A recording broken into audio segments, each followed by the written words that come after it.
നാരായണം നമസ്കൃത്യ നരം ചൈവ നരോത്തമം ദേവീം സരസ്വതീം വ്യാസം തതോ ജയമുദീരേ. ഞാൻ റിജുരാമൻ മഹാഭാരതം കഥയുടെ പുതിയൊരു വീഡിയോയിലേക്ക് എല്ലാവരെയും ഹാർദമായി സ്വാഗതം ചെയ്യുന്നു. മഹാഭാരതത്തിലെ മൂന്നാമത്തെ അധ്യായമായിട്ടുള്ള വനപർവ്വത്തിലെ ഉപാധ്യായമായിട്ടുള്ള അരണ്യപർവ്വത്തിലെ ഭാഗങ്ങളാണ് നമ്മളിപ്പോൾ കേട്ടുകൊണ്ടിരിക്കുന്നത്.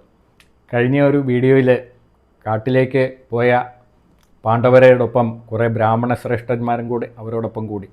അപ്പോൾ അവർക്ക് ആഹാരം കൊടുക്കാൻ സാധിക്കാത്തതിൽ യുധിഷ്ഠിരന് അതിഭയങ്കരമായിട്ടുള്ള ദുഃഖമായിരുന്നു.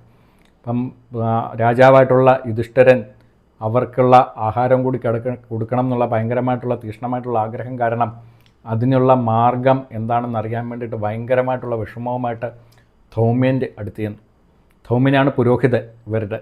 അപ്പോൾ ധൗമ്യൻ അത് കുറേ നേരം ഇരുന്ന് ആലോചിച്ചതിന് ശേഷം പറഞ്ഞു, സൂര്യഭഗവാനെ അങ്ങ് ആരാധിക്കണം. സൂര്യഭഗവാനെ ആരാധിച്ചു കഴിഞ്ഞാൽ ഇതിനൊരു പരിഹാരം ഉണ്ടാവും എന്ന് പറഞ്ഞു. എന്ന് വെച്ചാൽ സൂര്യനാണ് മുഴുവൻ ആഹാരത്തിൻ്റെയും ഉൽപ്പത്തിക്ക് കാരണം, അതുകൊണ്ട് സൂര്യഭഗവാനെയാണ് ആരാധിക്കേണ്ടതെന്ന് പറഞ്ഞു. അങ്ങനെ വളരെ വിശിഷ്ടമായിട്ടുള്ള ഒരു മന്ത്രം ഒക്കെ ഉപേക്ഷിച്ചു കൊടുത്തു. അത് സൂര്യ അഷ്ടോത്തര ശത എന്നും പറഞ്ഞുകൊണ്ടുള്ള മന്ത്രമായിരുന്നു. അപ്പം ഈ മന്ത്രം അദ്ദേഹം വളരെ വ്രതമെടുത്തിട്ട് ഗംഗയിൽ വെള്ളത്തിലിറങ്ങി നിന്നുകൊണ്ട് അദ്ദേഹം തപസ് പോലെ വ്രതമെടുത്ത് വായു മാത്രം ഭക്ഷിച്ച് മന്ത്രജപം നടത്തി. ആ സമയത്ത് സൂര്യഭഗവാൻ വളരെ സന്തുഷ്ടനായിട്ട് അദ്ദേഹത്തിന് മുമ്പിൽ പ്രത്യക്ഷപ്പെട്ടതിന് ശേഷം അദ്ദേഹം ഇഷ്ടമുള്ളത് തരാമെന്ന് പറഞ്ഞിട്ട് ഒരു പാത്രം, ചെമ്പുപാത്രം കൊടുത്തു. അതൊരു അക്ഷയപാത്രമായിരുന്നു. ഈ അക്ഷയപാത്രത്തിൽ പാചകം ചെയ്തിട്ട് എന്തു വെച്ചാലും അത് എത്ര എടുത്താലും തീരില്ല. അത് പാഞ്ചാലി കഴിച്ചു കഴിഞ്ഞാൽ പിന്നെ അത് അവസാനിക്കുകയും ചെയ്യും. അങ്ങനെ ഒരു വരം കൊടുത്തു. അതിന് ശേഷം 14ാമത്തെ വർഷം നിനക്ക് എൻ്റെ രാജ്യം തിരിച്ചു കിട്ടുമെന്നും അനുഗ്രഹിച്ചിട്ട് സൂര്യഭഗവാൻ മറഞ്ഞു. അങ്ങനെ വളരെ സന്തോഷത്തോടു കൂടിയിട്ട് അവർ കഴിയാൻ വേണ്ടിയിട്ട് തുടങ്ങി. കാരണം ഭക്ഷണത്തിന് മുട്ടില്ലാതായി. എല്ലാവർക്കും വേണ്ട രീതിയിലുള്ള ഭക്ഷണങ്ങൾ പാചകം ചെയ്താൽ മതി, അതെല്ലാവർക്കും കൊടുക്കാം എന്നുള്ള ഒരു ഘട്ടത്തിലേക്ക് എത്തിച്ചേർന്നു. അപ്പോൾ ഇതേ സമയത്ത് തന്നെ ഇവിടെ ഹസ്തിനാപുരിയിൽ ധൃതരാഷ്ട്രർ ഭയങ്കര വിഷമത്തിലായി. കാരണം ജനങ്ങളെല്ലാവരും അദ്ദേഹത്തിനെതിരെ തിരിയാൻ വേണ്ടിയിട്ട് തുടങ്ങി, പാണ്ഡവരോട് ഈ അനീതി കാണിച്ചത്. അപ്പോൾ ജനങ്ങളുടെ ഈ ഒരു കോപം ഭയന്നിട്ട് അതിന് പരിഹാരം എന്താണെന്നറിയാൻ വേണ്ടിയിട്ട് മന്ത്രിയായിട്ടുള്ള ബുദ്ധിമാനായിട്ടുള്ള വിതുരരെ വിളിച്ചു വരുത്തി. വിതുരരെ ചോദിച്ചു കഴിഞ്ഞപ്പോൾ അദ്ദേഹം പറഞ്ഞത്, ഇതിന് പരിഹാരം എന്ന് പറഞ്ഞു കഴിഞ്ഞാൽ പാണ്ഡവരെ തിരിച്ചു വിളിക്കുക, അവരുടെ സമ്പത്തും രാജ്യവും എല്ലാം തിരിച്ചു കൊടുക്കുക, അതോടൊപ്പം തന്നെ ദുര്യോധനൻ പാണ്ഡവരെ പൂജിക്കുക, ദുശാസനനും ശകുനിയും കർണനുമൊക്കെ പാഞ്ചാലിയോടും അതോടൊപ്പം തന്നെ ഭീമനോടും ക്ഷമ പറയുക, ഇതേ ഉള്ളൂ ഒരു മാർഗം എന്ന് പറഞ്ഞു. അപ്പോൾ ഇത് കേട്ട് കഴിഞ്ഞപ്പോൾ ധൃതരാഷ്ട്രർക്ക് ഇതൊട്ടും സ്വീകാര്യമായെന്ന് മാത്രമല്ല, വിതുരരോട് ഭയങ്കരമായിട്ടുള്ള ദേഷ്യവും വന്നു. നീ എപ്പോഴും പാണ്ഡവരുടെ ഭാഗം പിടിക്കുന്നവനാണ്, നിനക്കിനി ഇവിടെ കഴിയണമെന്നില്ല, നിനക്ക് വല്ലയിടത്തോടും പോകണമെങ്കിൽ പൊക്കോ എന്ന് പറഞ്ഞുകൊണ്ട് അത് ഭയങ്കരമായിട്ടുള്ള ആക്ഷേപിച്ചു. അപ്പോൾ ഇത് കേട്ട് കഴിഞ്ഞപ്പോൾ വിതുരർക്ക് മനസ്സിലായി ഇയാളോട് സംസാരിച്ചിട്ട് കാര്യമില്ല, ഇത് നശിക്കാൻ പോവുകയാണ് ഈ വംശം എന്ന് വിചാരിച്ചിട്ട് പാണ്ഡവരുടെ അടുത്തേക്ക് പോകാമെന്ന് അദ്ദേഹം തീരുമാനിച്ചു. അങ്ങനെ വിതുരർ ഒരു തേരിൽ യാത്ര ചെയ്തിട്ട് കാമിക വനത്തിലേക്ക് എത്തിച്ചേർന്നു. പാണ്ഡവർ താമസിക്കുന്ന ഭാഗത്തേക്ക് അദ്ദേഹം യാത്രയായി. അപ്പം പാണ്ഡവരെ ദൂരെ നിന്ന് തന്നെ ഇദ്ദേഹം വരുന്നത് കണ്ടു. ഇത് കണ്ടിട്ട് യുധിഷ്ഠിരനാകപ്പാട് ആധിയായി. വീണ്ടും വിതുരർ വരുന്നുണ്ട്. ഇനിയിപ്പം അടുത്ത എന്ത് കൂളും കൊണ്ടാണാവോ അദ്ദേഹം വരുന്നത്? ഇനിയും അദ്ദേഹം വരുന്നത് ശകുനിയുടെ എന്തെങ്കിലും കുതന്ത്രവുമായിട്ടാണോ എന്ന് എനിക്ക് പേടിയുണ്ടെന്ന് ഭീമനോട് യുധിഷ്ഠിരൻ പറഞ്ഞു. എന്നിട്ട് പറഞ്ഞു, വീണ്ടും അവർ പോരിന് വിളിക്കുകയാണെങ്കിൽ എനിക്ക് പോകേണ്ടി വരും. ഇനി നമ്മുടെ ആയുധവും കൂടി നഷ്ടപ്പെട്ടാൽ എന്താവും നമ്മുടെ അവസ്ഥ? നമ്മളുടെ ഗാന്ധീവം കൂടി ഇല്ലാതായി കഴിഞ്ഞാൽ നമുക്ക് എന്ത് ചെയ്യാൻ വേണ്ടി സാധിക്കും എന്നുള്ള ഭയങ്കര വിഷമത്തിലായി. പക്ഷേ അവർ വിചാരിച്ച പോലെയൊന്നും അങ്ങനെ കുഴപ്പങ്ങളൊന്നും ഉണ്ടായില്ല. വൈശമ്പായനൻ കഥ തുടരുകയാണ്. അങ്ങനെ വിതുരർ വന്നു കഴിഞ്ഞപ്പോൾ അദ്ദേഹത്തിനെ സ്വീകരിച്ചിരുത്തി വിശേഷങ്ങളൊക്കെ ചോദിച്ചു. അങ്ങനെ ചോദിച്ച സമയത്ത് അദ്ദേഹം ധൃതരാഷ്ട്രരുമായിട്ടുള്ള സംവാദം വളരെ വിശദമായിട്ട് പറഞ്ഞു. അതിനുശേഷം അദ്ദേഹം പറയാണ്, വേശ്യയായിട്ടുള്ള സ്ത്രീ ധർമ്മിഷ്ഠനായിട്ടുള്ള ഒരു പുരുഷനെ വിവാഹം കഴിച്ചാലും അവർക്ക് ധർമ്മം തുടരാൻ വേണ്ടിയിട്ട് സാധിക്കില്ല. അതുപോലാണ് ഈ ധൃതരാഷ്ട്രരുടെയും അവസ്ഥ. അയാൾക്കൊരിക്കലും ധർമ്മത്തിലൂടെ ചരിക്കാൻ വേണ്ടിയിട്ട് പറ്റില്ല. യുധിഷ്ഠിര, നാശം എന്തായാലും സംഭവിക്കും, അതിന് യാതൊരു സംശയവുമില്ല.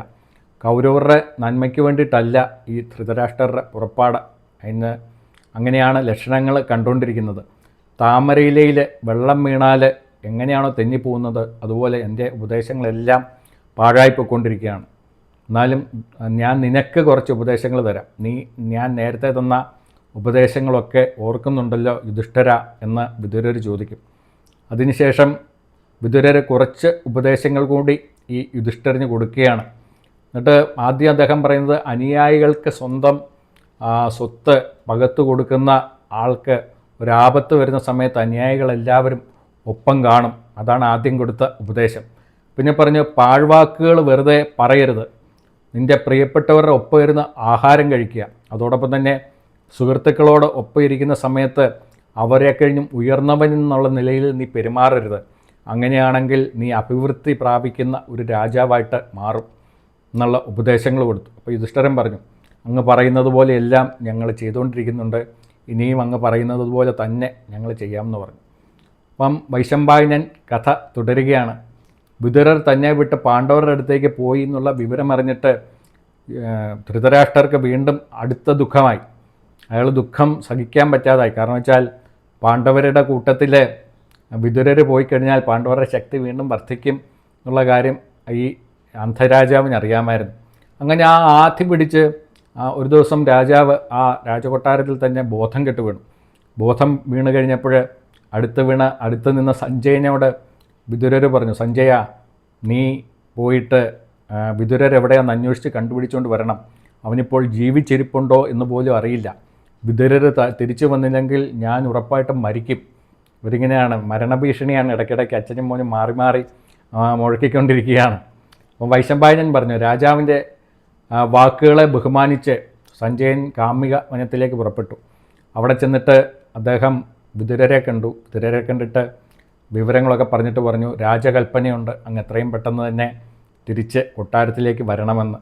അങ്ങനെ പാണ്ഡവരുടെ അനുവാദം വാങ്ങിച്ച് അവരോട് യാത്രയും പറഞ്ഞിട്ട് വിദുരരും തിരിച്ച് പെട്ടെന്ന് തന്നെ കൊട്ടാരത്തിലേക്ക് തിരിച്ചെത്തി കഴിഞ്ഞപ്പോൾ ധൃതരാഷ്ട്ര മഹാരാജാവ് ഈ വിദുരരെ നേരിട്ട് ചെന്ന് സ്വീകരിച്ചു. കെട്ടിപ്പിടിച്ച് നെറ്റിയിൽ ഉമ്മയൊക്കെ കൊടുത്തു. എന്നിട്ട് പറഞ്ഞു, എല്ലാം ക്ഷമിക്കുന്ന പകയില്ലാത്ത അനുജ, നീ എന്നോട് ക്ഷമിക്കണം എന്ന് പറഞ്ഞു. ക്ഷമ ചോദിച്ചു ധൃതരാഷ്ട്ര രാജാവ് ആക്ഷേപിച്ചതിനൊക്കെ. അപ്പോൾ വിദുരർ പറഞ്ഞു, രാജാവേ, അങ്ങയോട് ഞാൻ പണ്ടേ ക്ഷമിച്ചിരിക്കുകയാണ്. എനിക്ക് അങ്ങയുടെ മക്കളും പാണ്ഡുവിൻ്റെ മക്കളും ഒരുപോലെയുള്ളൂ. പക്ഷേ ധർമ്മിഷ്ഠരായിട്ടുള്ള ആൾക്കാർ ദീനത അനുഭവിക്കുന്നവരുടെ ഒപ്പം നിൽക്കും. ഇപ്പോഴിവിടെ ദീനത അനുഭവിച്ചുകൊണ്ടിരിക്കുന്നത്, കാട്ടിൽ കിടന്ന് വിഷമിച്ചുകൊണ്ടിരിക്കുന്നത് പാണ്ഡവരാണ്. അതുകൊണ്ടാണ് ഞാൻ അവരുടെ പക്ഷം ചേർന്ന് സംസാരിച്ചത്. അങ്ങയുടെ മക്കളും പാണ്ഡവരും എനിക്ക് ഒരുപോലെയാണ് എന്ന് പറയും. അങ്ങനെ ഈ ജ്യേഷ്ഠാനുജന്മാർ വളരെ സന്തോഷത്തോടു കൂടിയിട്ട് അവിടെ ഇരുന്നു. വൈശമ്പായനൻ തുടരുകയാണ്. ഇത് കണ്ടിട്ട് ദുര്യോധനന് സഹിച്ചില്ല. അവൻ പെട്ടെന്ന് തന്നെ തൻ്റെ മന്ത്രിമാരായിട്ടുള്ള കർണനെയും ദുശാസനെയും ശകുനെയും വിളിച്ചു വരുത്തി. വീണ്ടും ചർച്ച തുടങ്ങി. ചർച്ച എന്നല്ല പറയേണ്ടത്, വീണ്ടും ഗൂഢാലോചന തുടങ്ങിയെന്ന് തന്നെ പറയാം. അപ്പം ആ ദുര്യോധനൻ പറയാണ്, ധൃതരാഷ്ട്രരുടെ നാട് വിട്ടുപോയിട്ടുള്ള മന്ത്രി വീണ്ടും തിരിച്ചെത്തിയിട്ടുണ്ട്. അയാൾ വന്നു കഴിഞ്ഞാൽ എന്തൊക്കെ നാശനഷ്ടങ്ങളാണ് ഇവിടെ ഉണ്ടാക്കുന്നതെന്ന് ഈശ്വരന് പോലും അറിയില്ല. ആ രാജാവിൻ്റെ ബുദ്ധിയെ തന്നെ അയാൾ മാറ്റിമറിക്കും. പാണ്ഡവരെ വീണ്ടും ഇവിടേക്ക് കൊണ്ടുവരാൻ വേണ്ടിയിട്ട് അയാൾ ഏർപ്പാട് ചെയ്യും. ഇനിയും പാണ്ഡവരെ ഈ നാട്ടിൽ കാല് കുത്തിക്കഴിഞ്ഞാൽ ഞാൻ പിന്നെ ജീവിച്ചിരിക്കില്ല. ദുര്യോധനൻ വീണ്ടും മരിക്കുമെന്നുള്ള ഭീഷണി മുഴുക്കാൻ തുടങ്ങുകയാണ്. ഞാനിവിടെ പട്ടിണി കിടന്ന് മരിക്കും, അല്ലെങ്കിൽ ഞാൻ തീയിൽ ചാടി മരിക്കും, അല്ലെങ്കിൽ ഞാൻ കെട്ടി തൂങ്ങി മരിക്കും എന്നൊക്കെ പറഞ്ഞുകൊണ്ട് ഈ പെണ്ണുങ്ങൾ വിലപിക്കുന്ന പോലെ കിടന്ന് വിലപിക്കാൻ വേണ്ടിയിട്ട് തുടങ്ങി. അപ്പോഴേ അവൻ സ്വന്തമായിട്ടങ്ങ് പറയുകയാണ്, അവർക്ക് എന്തെങ്കിലും ഉയർച്ച ഉണ്ടാകുന്നത് കണ്ടാൽ പിന്നെ എനിക്ക് ജീവിച്ചിരിക്കാൻ വേണ്ടിയിട്ട് സാധിക്കില്ല എന്നാണ് പറയുന്നത് ഈ ദുര്യോധനൻ. അപ്പോൾ ശകുനി പറഞ്ഞു, ദുര്യോധന, നിനക്ക് എപ്പോഴാണ് ഈ പൊട്ടത്തരം തോന്നിയത്? അവരെ സത്യമുള്ളവരാണ്. അവർ ഒരു കാരണവശാലും വാക്ക് തെറ്റിച്ചിട്ട് തിരിച്ച് 12 വർഷം കഴിഞ്ഞതിന് മുമ്പ് ഇവിടേക്ക് വരുമെന്ന് നീ വിഷമിക്കേണ്ട ആവശ്യമേ ഇല്ല. അവർ നിൻ്റെ അച്ഛൻ ആവശ്യപ്പെട്ടാൽ പോലും അവർ തിരിച്ചു വരില്ല എന്നുള്ള കാര്യം ഉറപ്പാണ്. അതല്ല, അവർ വീണ്ടും വരികയാണെങ്കിൽ പോലും നമ്മളുടെ അധീനതയിലായിരിക്കും അവരുള്ളത്. നമ്മുടെ പണയവസ്തുക്കളാണ് അവർ. അപ്പം നമ്മൾ വെറുതെ നിന്ന് കണ്ടാൽ മതി. രഹസ്യമായി അവരെ നശിപ്പിക്കാൻ വേണ്ടിയിട്ടുള്ള മാർഗ്ഗങ്ങൾ നോക്കുകയാണ് വേണ്ടെന്ന് പറഞ്ഞു. അപ്പോൾ ഇതേട്ട് ദുശാസനൻ പറഞ്ഞു, ഈ അമ്മാവൻ പറഞ്ഞ വാക്കുകളൊക്കെ എനിക്ക് വളരെ ബോധിച്ചു, അത് നല്ലതാണെന്നാണ് എൻ്റെ അഭിപ്രായം എന്ന് പറഞ്ഞു. അപ്പോൾ കർണൻ പറഞ്ഞു, ദുര്യോധന വരുന്നത് വരട്ടെ, നിൻ്റെ ആഗ്രഹം ഞങ്ങൾ സാധിച്ചു തരും, നമ്മളൊക്കെ ഒന്നിച്ചു നിന്നാൽ മതി. അവരുടെ കാലാവധി കഴിഞ്ഞല്ലാതെ അവർ മടങ്ങി വരില്ല. മടങ്ങി വന്നാൽ വീണ്ടും ചൂത് കളിച്ച് അവരെ വീണ്ടും കാട്ടിലേക്ക് തന്നെ നമുക്ക് അയക്കാമെന്ന് പറഞ്ഞു. അപ്പോൾ ഇത് കേട്ടിട്ടൊന്നും ദുര്യോധനന് ഒരു സമാധാനവുമായില്ല. അവൻ വളരെ അസ്വസ്ഥതയോട് കൂടിയിട്ട് നിൽക്കുന്നത് കണ്ടിട്ട് കർണൻ പെട്ടെന്ന് തന്നെ തൻ്റെ ടോൺ മാറ്റി. എന്നിട്ട് കർണൻ വളരെ കോപത്തോട് കൂടിയിട്ട് അവിടെ പറഞ്ഞു, പ്രകാരം കർണൻ പറഞ്ഞു. കണ്ണുരുട്ടിക്കൊണ്ട് കർണൻ അവിടെ കിടന്നുകൊണ്ട് പറഞ്ഞു എന്നാണ് പറയുന്നത്. രാജാക്കന്മാരെ അവിടെ ഇരിക്കുന്നവരോട് പറയാണ്, അതായത് ദുശാസനോടും ശകുനിയോടും ദുര്യോധനോടുമായിട്ട് പറയാണ്, ഈ നിൽക്കുന്ന ദുര്യോധനനാണ് നമ്മളുടെ രാജാവ്, ബാക്കിയുള്ള നമ്മളൊക്കെ അദ്ദേഹത്തിൻ്റെ ദാസന്മാരാണ്. അപ്പോൾ രാജാവിന് എന്താവശ്യമുണ്ടെങ്കിലും അത് നടത്തി കൊടുക്കേണ്ടവരെ ഈ ദാസന്മാരുടെ കടമയാണ്. അപ്പം നമുക്ക് ഇപ്പം തന്നെ വേഗത്തിൽ പോയിട്ട് പാണ്ഡവരെ കാട്ടിൽ വെച്ച് തന്നെ നശിപ്പിക്കണം. അതുകൊണ്ട് എൻ്റെ ഒരു അഭിപ്രായം എന്ന് പറയുന്നത്, ഇപ്പം തന്നെ നമ്മൾ യുദ്ധസജ്ജരായിട്ട് പോയിട്ട്, പാണ്ഡവരിപ്പോൾ ദുർബലരായിട്ടിരിക്കുകയായിരിക്കും, അവരെ കാട്ടിൽ ചെന്ന് നശിപ്പിക്കണമെന്നാണ് എൻ്റെ ഒരു അഭിപ്രായം. അതുകൊണ്ട് നമുക്കത് എത്രയും പെട്ടെന്ന് തന്നെ ചെയ്യണമെന്ന് പറഞ്ഞു.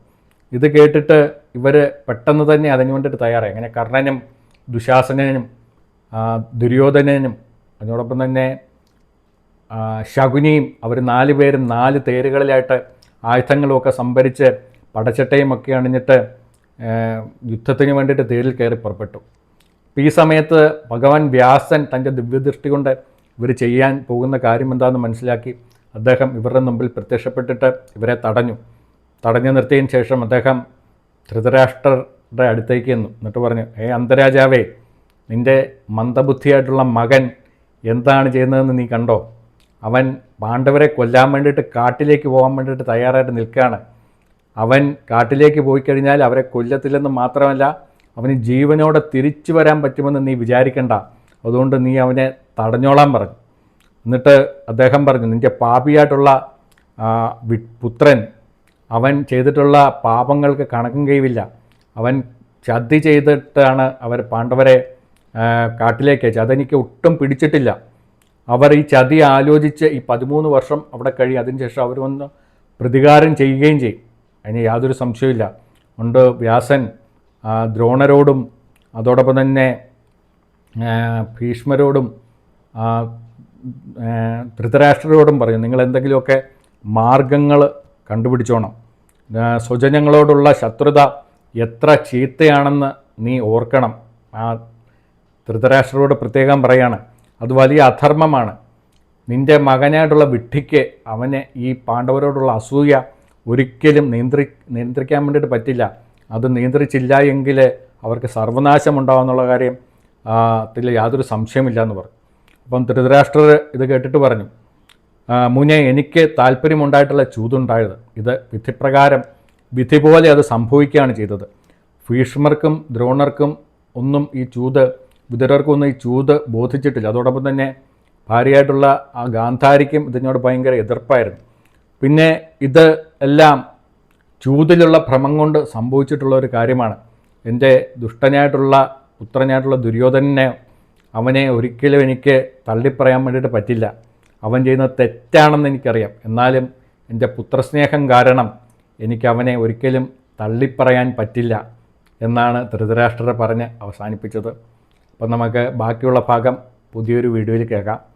അതുപോലെ ഈ കഥ നമ്മളെ ഈ പുസ്തകത്തിൽ പറഞ്ഞിരിക്കുന്നത് പോലെ തന്നെ വളരെ മന്ദഗതിയിലാണ് പൊയ്ക്കൊണ്ടിരിക്കുന്നത്. അപ്പോൾ ഇത് കേൾക്കാൻ വേണ്ടിയിട്ട് വളരെ ക്ഷമയും അതോടൊപ്പം തന്നെ മഹാഭാരതം പൂർണ്ണമായിട്ടും അറിയണമെന്ന് താല്പര്യമുള്ളവർക്ക് മാത്രമേ സാധിക്കുകയുള്ളൂ. അപ്പം നിങ്ങളുടെ പ്രതികരണങ്ങൾ ഞാൻ സദയം പ്രതീക്ഷിക്കുന്നു. അതിനോടൊപ്പം തന്നെ കൂടുതൽ ആൾക്കാരിലേക്ക് ഇതെത്തിക്കണം.